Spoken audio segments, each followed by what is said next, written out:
रात के 2 बज रहे थे। मेरे बगल में मेरे पति सेठ मदन लाल गहरी नींद में सो रहे थे या शायद बेहोश थे और मेरे ऊपर वो अजनबी चढ़ा हुआ था।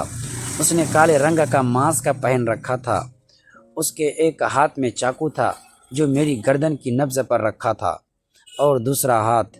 दोस्तों, वीडियो में आगे बढ़ने से पहले हमारे वीडियो को लाइक और हमारे चैनल को सब्सक्राइब ज़रूर कर दीजिएगा। दोस्तों, चलते हैं आज की कहानी की तरफ। वो मेरे ब्लाउज़ के हुक के साथ खेल रहा था। उसने अपना चेहरे मेरे कान के पास लाया था। क्या हुआ डार्लिंग, अभी तो खेल शुरू हुआ है, काँप क्यों रही हो?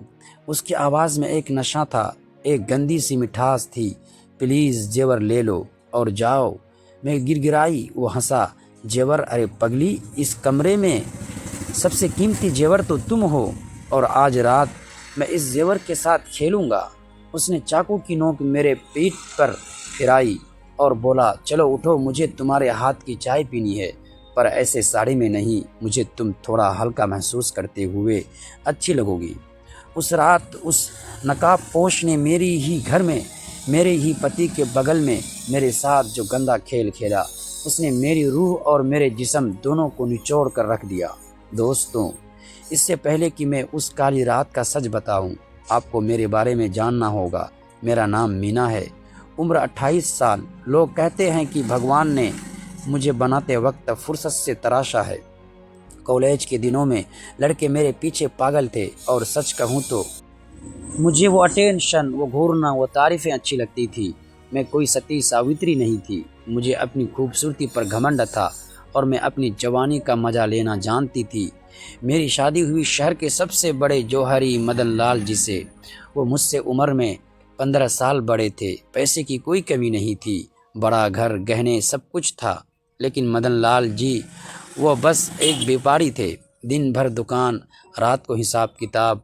उनके पास मेरे लिए वक्त नहीं था और बिस्तर पर वहाँ तो मामला और भी ठंडा था। मेरी जवानी, मेरी प्यास सब उस रेशमी रजाई के अंदर घुट रही थी।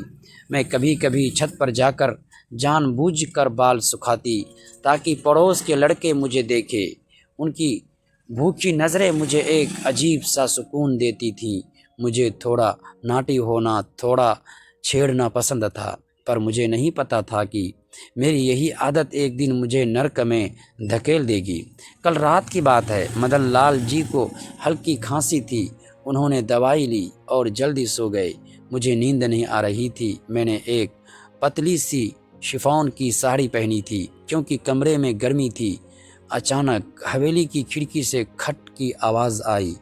खिड़की पहली मंजिल पर थी। वहाँ कौन हो सकता है? मैंने सोचा बिल्ली होगी। मैं खिड़की बंद करने गई। जैसे ही मैंने पर्दा हटाया, एक काली परछाई खिड़की से कूदकर सीधे कमरे के अंदर आ गई। मेरे मुंह से चीख निकलने ही वाली थी कि एक मजबूत हाथ ने मेरा मुंह बंद कर दिया। श्श, एक आवाज़ और ये प्यारा सा गला कट जाएगा। एक मर्दाना आवाज़ मेरे कान में गूंजी। वह एक आदमी था, काले कपड़े, काला नकाब, बस उसकी आंखें दिख रही थी और उन आंखों में एक अजीब सी चमक थी।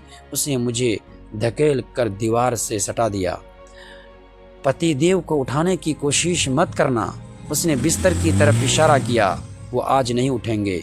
उनकी दवाई की शीशी में मैंने शाम को ही नींद की गोलियां मिला दी थी। वो अब कल सुबह ही उठेंगे। मतलब ये पहले से प्लान था।